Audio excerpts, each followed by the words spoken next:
어제는 두 맹인들의 이야기를 통해서 믿음이라는 것이 어떠한 것인지 우리가 함께 말씀을 나누었습니다. 믿음은 행동과 그 입술의 고백과 그 마음이 일치가 되어야죠. 맹인들은 앞이 보이지 않으면서도 예수님을 계속 따라갑니다. 참 어려웠을 것 같아요.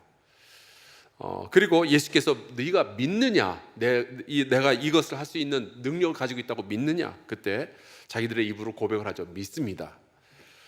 근데 그 이야기를 듣고 나신 뒤 예수님은 그럼 고쳐져라 그렇게 말씀하신 게 아니라 네 믿음대로 되어라 라고 말씀하십니다. 이게 제일 무서운 말인 것 같아요. 네 믿음대로 되라. 만약에 그때 이 맹인들이 예수님을 따라도 왔고 입술로도 고백을 했는데 사실은 그 마음속에 믿음이 없었다면 아무 일도 안 일어났을 것이라는 이야기입니다. 근데 감사하게도 그 맹인들의 눈이 밝아지죠. 그들은 진짜로 믿었던 거예요. 이 맹인들처럼 마음으로 믿고 입술로 고백하고 행동으로 보여주는 그러한 믿음의 소유자들 되시기를 주의 이름으로 축원합니다. 오늘은 마가복음에 등장하는 믿음의 이야기예요. 죄송합니다. 예수께서 이제 십자가에 달려서 죽으실 일에 대해서 제자들에게 이제 처음으로 말씀을 시작하셨습니다. 그리고서는 이제 베드로와 야고보와 요한을 데리고 산 꼭대기로 올라가시죠. 이른바 변화산이라고 우리가 별명을 붙였는데 그 산 꼭대기에서 예수님은 그 모습이 변화가 되십니다. 옷이 광채가 나며 하얗게 휘어지는 거예요. 그리고 그 자리에 엘리야와 모세 두 사람이 나타나서 예수님과 함께 이제 대화를 나눕니다. 이른바 율법과 선지자의 대표 두 명이 구약 성경에 가장 대표되는 두 사람이 나타나서 예수님하고 대화를 하는 거예요. 무슨 이야기를 나누었는가? 누가복음 9장에 보니까 예수께서 예루살렘에서 죽으실 일에 대해서 이 엘리야와 모세와 함께 이야기를 나누었다라고 되어 있습니다.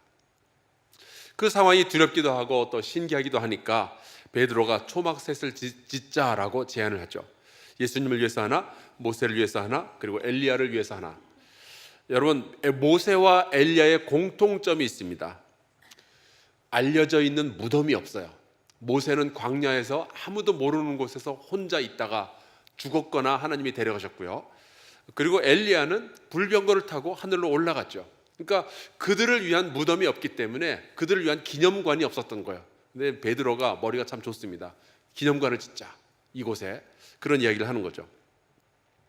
그런데 예수께서는 내가 할 일이, 산 아래에 할 일이 있다 그러면서 이제 내려가십니다. 그래서 산에서 내려와서 제자들이 있는 곳으로 가셨는데 거기에 제자들만 있던 자리에 다른 많은 사람들이 모여가지고 웅성거리고 있는 거예요. 여러분 자녀들하고 식사하러 어디 식당에 갔다가 여기서 잠깐만 기다려, 내가 화장실 갔다 올게. 그래서 화장실 갔다가 돌아왔는데 아이들 주변에 사람들이 웅성웅성 모여 있으면은 직감적으로 느끼는 게 있잖아요. 얘가 사고 쳤구나. 큰 무리가 이제 제자들을 둘러싸고 이제 서기관들과 제자들이 이제 서로 막 말싸움을 하는 중이었습니다.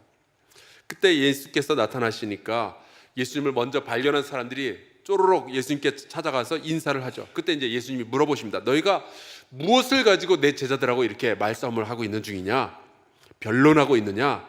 그때 이제 무리 중에 한 사람이 자기 아들 이야기를 합니다. 17절. 선생님, 말 못하게 귀신 들린 내 아들을 선생님께 데려왔나이다.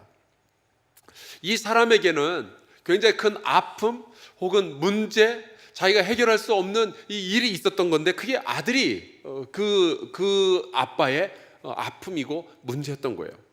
자식을 너무나도 사랑하는데, 자식이 정말 잘 되기를 바랬는데 아빠지만 도울 수가 없는 거예요.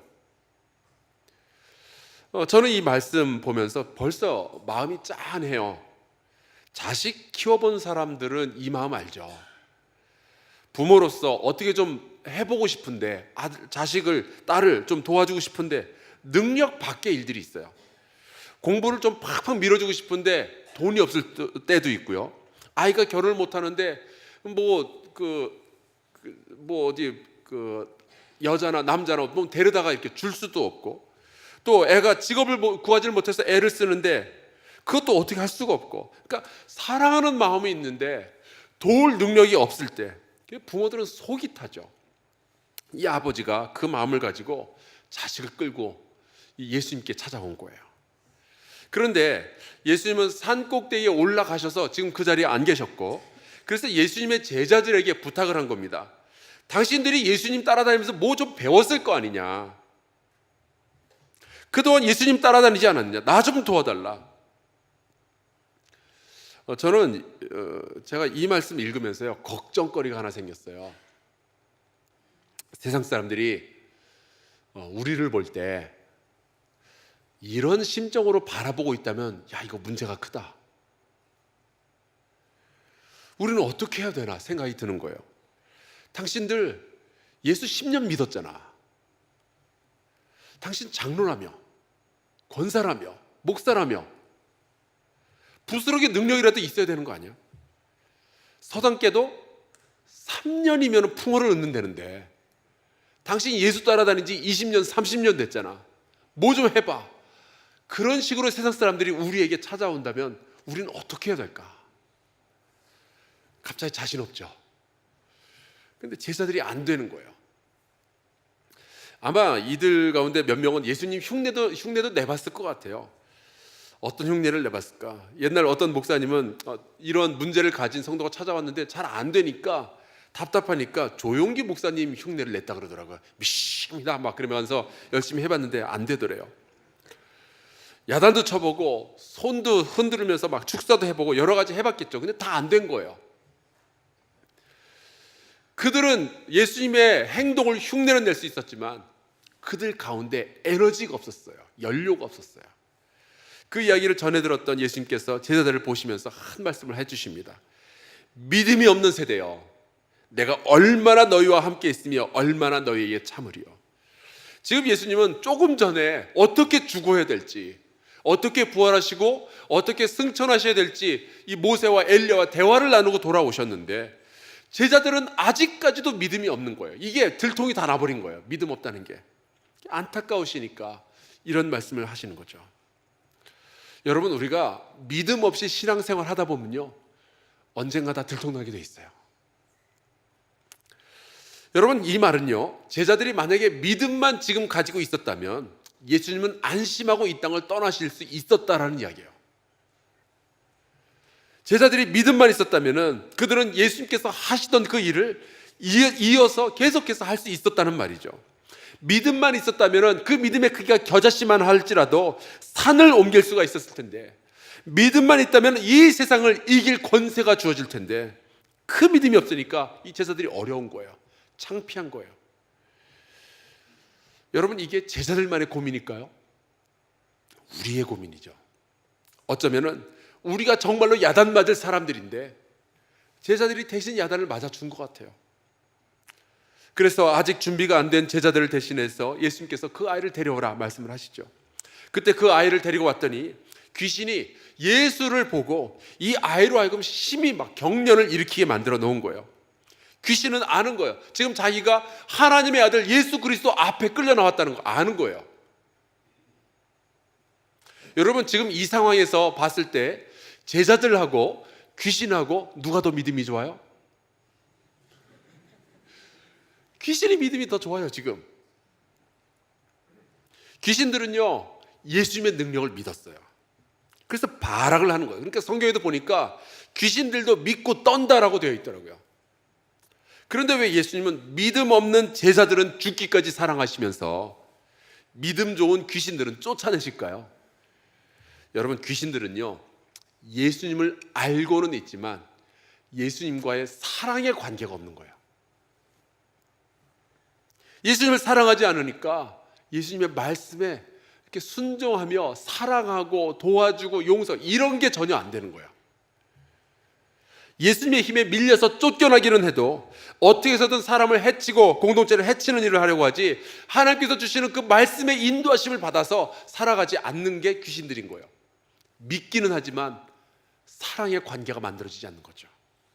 만약에 우리가 예수님을 10년, 20년 믿어왔는데 아직도 예수님과의 그런 사랑의 관계가 우리 안에 만들어져 있지 않다면요, 우리가 가지고 있는 이 믿음이라는 것이 주님과의 깊은 사랑 속으로 우리를 데리고 들어가지 않는다면, 그리고 우리가 낮은 자리에서 하나님의 말씀을 받아서 인도하심을 받아 섬김의 자리까지 나아가지 않는다면, 여러분, 그거는 성도의 믿음이 아니라 사실은 귀신의 믿음이에요.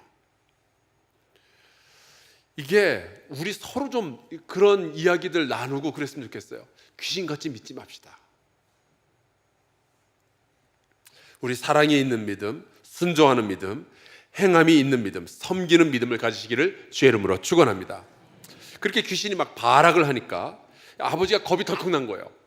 그래서 이제 예수님에게 급하게 요청을 합니다. 뭐라고 말하느냐? 무엇을 하실 수 있거든 우리를 불쌍히 여기사 도와주옵소서. 여러분, 지금 이 아빠는요 믿음이 없어요. 지금 귀신들은 예수님 알아보고서 죽겠다고 난리인데 이 아빠는 뭘 하실 수 있거든 하고 이야기를 하죠. 별로 믿음이 없는 거예요. 그런데 적어도 이 아빠는요 평생 동안 자식 앞에서 자랑스러워할 일을 하나 해놨어요. 그게 무엇이냐? 예수님 앞으로 나간 거예요. 예수님 앞에서 엎드린 거예요. 여러분, 우리가 가지고 있는 믿음의 크기보다 중요한 게 믿음의 대상이에요. 누구 앞에 내가 엎드렸느냐. 아무리 작은 믿음을 가지고 있더라도 얘가 예수 그리스도 앞에 엎드렸다면 이거는 인생을 바꿀 수가 있는 거예요. 그때 예수님께서 아주 유명한 말씀을 하시죠. 할 수 있거든이 무슨 말이냐? 믿는 자에게는 능히 하지 못할 일이 없느니라.